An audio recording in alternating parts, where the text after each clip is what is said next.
to the program. Ari, let me begin with you. Top line takeaway, and this is Twitter file number 3, is that Twitter employees effectively appointed themselves the election police ahead of voting in 2020. Now put that together with Elon Musk's comments about, well, if you suppress dissenting voices, that is by its very definition election interference, or his comments that Twitter was acting as the propaganda arm of the Democratic Party and that the media doesn't want to cover the story because they're complicit in lying to the American public. I think a picture is emerging here where they gave the single best, biggest in-kind contribution one could ever give to any campaign. Is that wrong, or how do you put a value on it? No, Sean, I think you nailed it. And the problem here is that the cancel culture is real. It's alive, and it was kicking, especially in the hands of the social media giants. So Twitter, I'm so glad they're being exposed. And I worry that this still exists throughout other outlets. Of course, those outlets that banned or blocked the Republican National Committee's email accounts. So when they sent email fundraisers, many of them came back rejected or bounced. There is a real problem in social media, a real problem in the mainstream media. And what I really want to know more of now as these things come out is what role did the Biden White House play pre-Elon Musk in trying to seek influence at Twitter to silence or shadow ban their critics, including those who criticize their COVID policies? What role did the U.S. government play? Because when the government agency, either the White House or the FBI or any other agency, asks social media companies to limit speech, that is a First Amendment issue. The private sector has a right to be as foolish as it wants. Twitter was foolish. Elon Musk is exposing it. But what did the Biden administration do pre-Musk? You know, Clay, as you look deeper into this, we know the FBI agent that was organizing all these weekly meetings with big tech is a guy by the name of Elvis Chan, who apparently had a postgraduate thesis claiming that Russia interfered in the 2016 election to help former President Trump. Now, he's organizing the weekly meetings with every big tech company. Every big tech company went along with what the FBI was recommending, I'm sure because they thought, oh, wow, we don't want to be disseminating false information. But the reality is the FBI had the laptop since laptop and find out whether it was authentic or not. And my guess is they probably did, but they didn't want the story being public, knowing that it would likely greatly impact the 2020 election. Did the FBI put their thumb on the scale to help Joe Biden? 100% they did, Sean, and I think that's the biggest story here. Remember, so far we haven't gotten anything from the Biden administration. We've had the Biden campaign. We've had all of the clear bias that existed inside of Twitter, and I think it's important to note out this, Sean, when you read the most recent Twitter file, what's intriguing is that with Democrats, and you know this very well, and certainly left-wingers in general, they're very obsessed with the idea of diversity, but they don't ever want diversity of thought. And I believe it was in prong 7 of today's revelation, one of the individuals at Twitter said that she, I believe, was Chinese, and she was troubled by the idea of censoring leaders. And if you look and read all of the revelations today, to their credit, Macron in France, Angela Merkel inside of Germany, many other leaders said when Trump was banned by Twitter, this is wrong. Doesn't make sense. And what's going on here is our government colluded with big tech and big media. Sean, is it a coincidence, you think? We're talking about this right now. You know who isn't? ABC, NBC, CBS, MSNBC, CNN, The Washington Post, The New York Times. All of those companies are conspiring not to cover this because everything inside of Twitter was, in addition to big tech, we had a triumvirate of collusion. Big tech, big media, and the Biden administration, the Biden campaign, and they were all in a rig effect designed to ensure that Donald Trump was not elected 2020 president. And so this is not a surprise at all. The FBI was in on the game. As you mentioned, they had this laptop for 11 months. Those 51 different security officials who all allowed their names to be used on a lie. This was all part and parcel of a calamitous campaign here. The biggest issue, this makes Watergate seem like jaywalking, Sean, to ensure that there was no election of Donald Trump in 2020. And God bless Elon.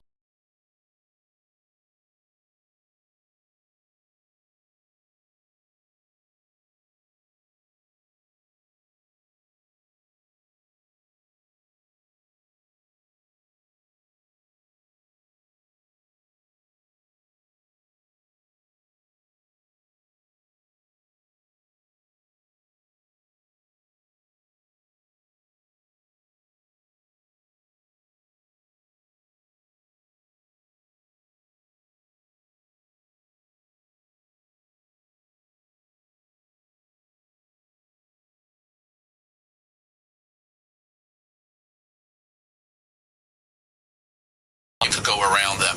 This is the only alternative, because if you run a private sector company, you can run it however you want to. You can run it as a partisan enterprise.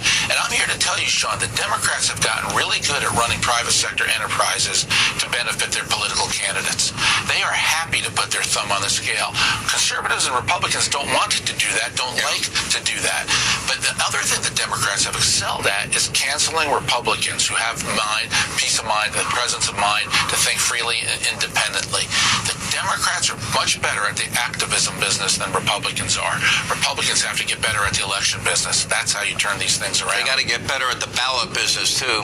Democrats don't kiss babies. They don't do media avails. They don't do much campaigning. They're in the ballot business now. Thank you both. Very insightful.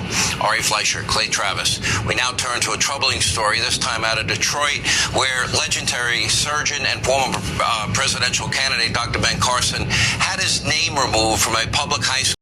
A recent vote from a far-left school board. In the statement, the school district told us, quote, in part, community members have been expressing concerns regarding how under emergency management, the school's name was changed to Ben Carson Emergency Management, was imposed governance, a structure that did not represent the voices of Detroiters or their vote. They added, quote, to the concern regarding how the name was changed was the fact that many people in Detroit felt that Dr. Ben Carson's political positions and decisions as a policymaker did not reflect Detroiters, and therefore a school should not be named after him. Back in 2018, by the way, the school board member leading the charge told the Washington Post, quote, it is synonymous with having Trump's name on our school in blackface.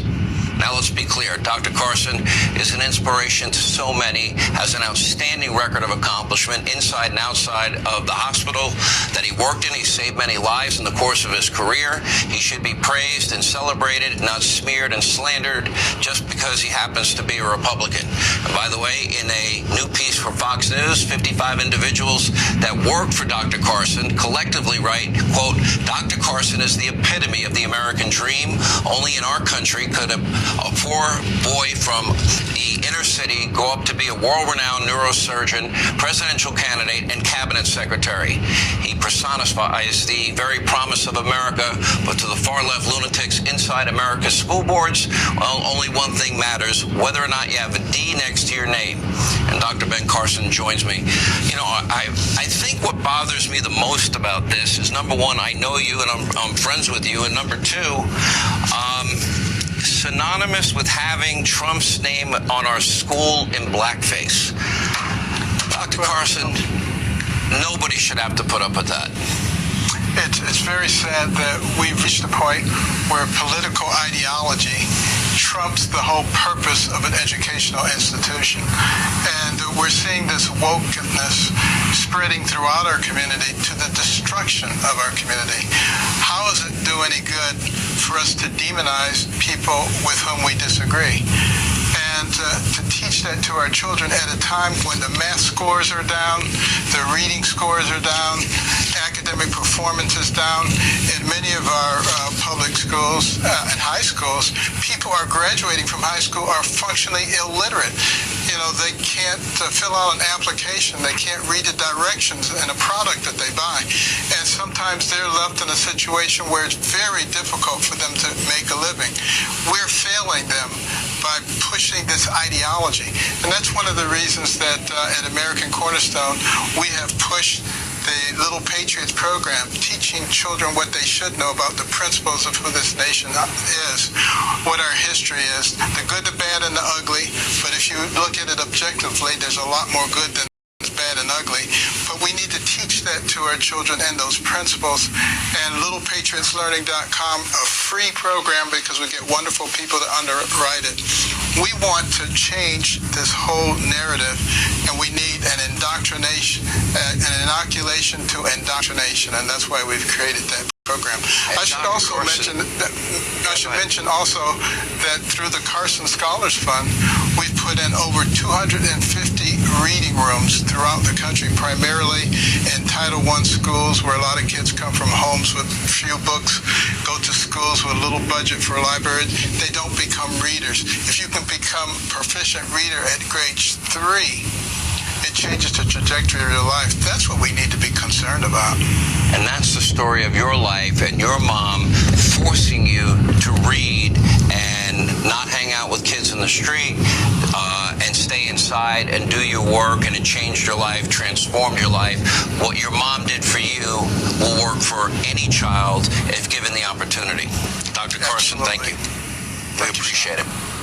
Also, more developments tonight out of Washington, where Democrats are erupting with predictable hate and rage after Arizona Senator Kyrsten Sinema, well, she announced that she's leaving the Democratic Party and will serve as an independent. Now, Congresswoman Alexandria Ocasio-Cortez tweeted in part, quote, "People deserve more. Grateful this race and nomination has now opened up." Now, Sinema says Washington's deep party polarization led her to make the move, and the decision is even putting the spotlight now on West Virginia Senator Joe Manchin, who today was asked whether or not he'd become an independent. Take a look. All of these things. I've always looked at all those things, but I have no intention of doing anything right now.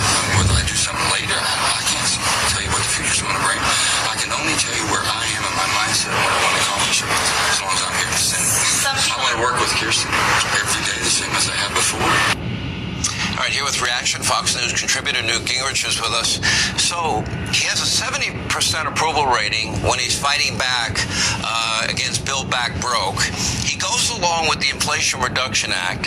His approval rating's cut in half. He was promised a pipeline that they're never going to give to him. And just before the election, the midterms, he's told by Joe Biden, oh, we're going to eliminate all coal-fired plants, and we're going to eliminate all drilling offshore and onshore.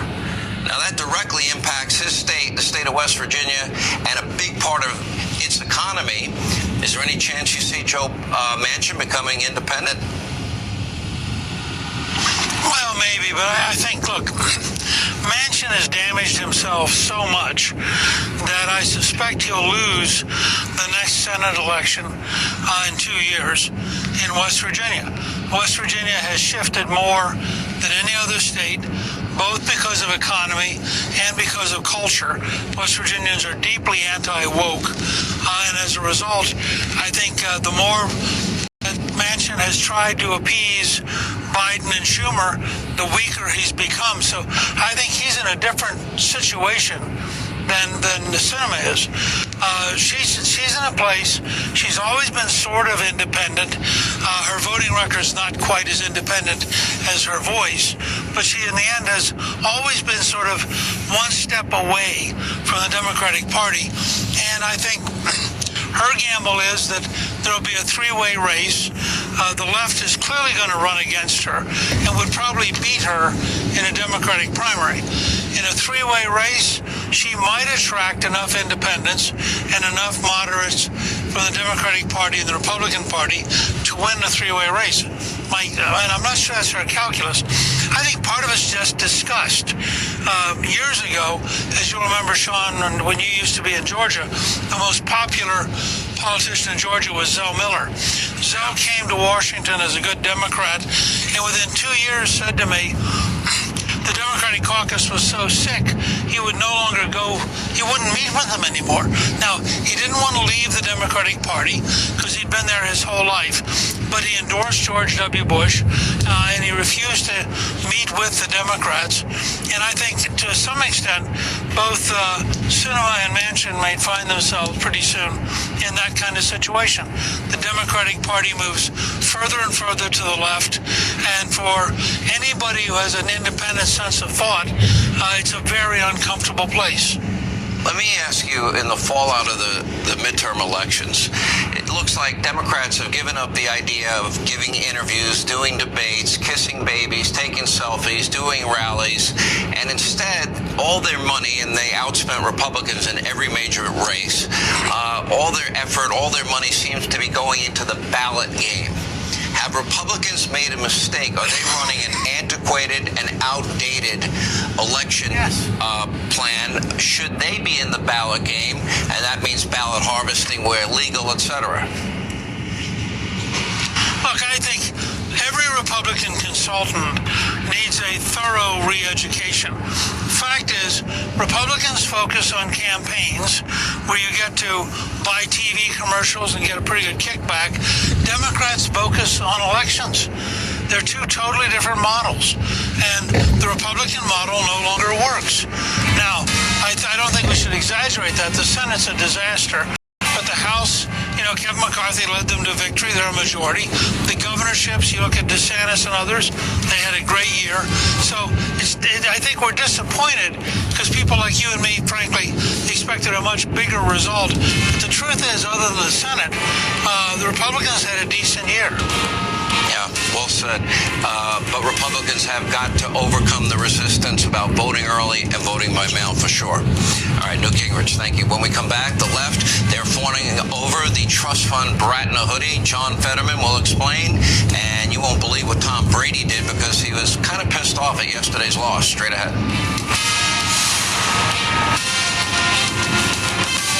Are you kidding me? Gas prices are up again? Somebody has to do something. Well, someone did. That's why I use Upside. Upside? What's that? It's a free app that pays you back real money for every gallon of gas or diesel you buy. I just earned 25 cents back on every gallon of this tank. Hold on. So the Upside app is free and you actually get cash back every time you use it? No strings attached? Yep, it's awesome. Check it out. It only takes a couple of minutes to sign up. Instead of just watching your dollars go into your tank, start putting money back into your wallet with the free app from Upside. With the price of gas today, it's big news and big money. To cash out of your Upside cash, just transfer it to your bank account, PayPal, or a gift card. Upside users have already earned over $200 million. Now it's your turn. Download the free Upside app and get cash back on every gallon of gas. Use promo code ARMY for an extra 25 cents per gallon on your first fill-up. That's code ARMY. Use code ARMY for an extra 25 cents per gallon back in your first fill-up. Cashback's not available on gas in New Jersey and Wisconsin. Games live from the Hayes bedroom. It's another eventful night, Bruce. It sure is, Ron. Steve has been struggling with this seat now. His wife, Michelle, is trying to contain her rage. Michelle throws an elbow. She's leaving for the couch. Steve should get inspired. Absolutely, Bruce. Inspire is a sleep apnea treatment that gives you comfortable, restful sleep with the click of a remote. There's no mask and no hose. Just sleep. Learn more at InspireSleep.com. Inspire is not for everyone. Talk to your doctor to see if it's right for you and review important safety information at InspireSleep.com. Let's face it, talking about life insurance is never easy. But after we watched a close friend lose her husband with no insurance, we decided that wasn't going to happen to our family. Yeah, but shopping for life insurance can be almost as difficult as talking about it. But then we heard about Ethos Life Insurance. They're a new kind of life insurance, built for people on a busy schedule who don't have time for unnecessary doctor's visits, fines, or hidden fees. Who want to keep it simple. And I couldn't believe how easy it was. We answered a few basic questions, and within minutes, we had an estimate of what it would cost and what sort of policy made sense for us. I never imagined life insurance could be so affordable. And accessible. The peace of mind knowing that our future is secure, it just removes a lot of the fear around getting older and... Yeah, the unexpected. I'm glad we talked about it. I'm glad we went with EthosLife.com. Go to EthosLife.com now for your free estimate. That's EthosLife.com. EthosLife.com. We all hear the radio ads about the IRS. They tell you to be afraid, to be scared, and they try to frighten you into calling. I'm not here to do that. Tax Relief Advocates is different. TRA is here to tell you that if you owe money to the IRS, whether it's $5,000, $50,000, or $500,000, we have a solution. It doesn't matter if you're sitting in your car, at work, or with your kids. No matter where you are, call now. 800-575-1758. Don't lose hope. TRA can eliminate or reduce what you owe to the IRS. There is zero risk to you. If we can't reduce your tax debt, then you pay nothing. Our passion is taxes and helping individuals fix their IRS problems. We have a 5-star rating on Google and Yelp and an A+ with the Better Business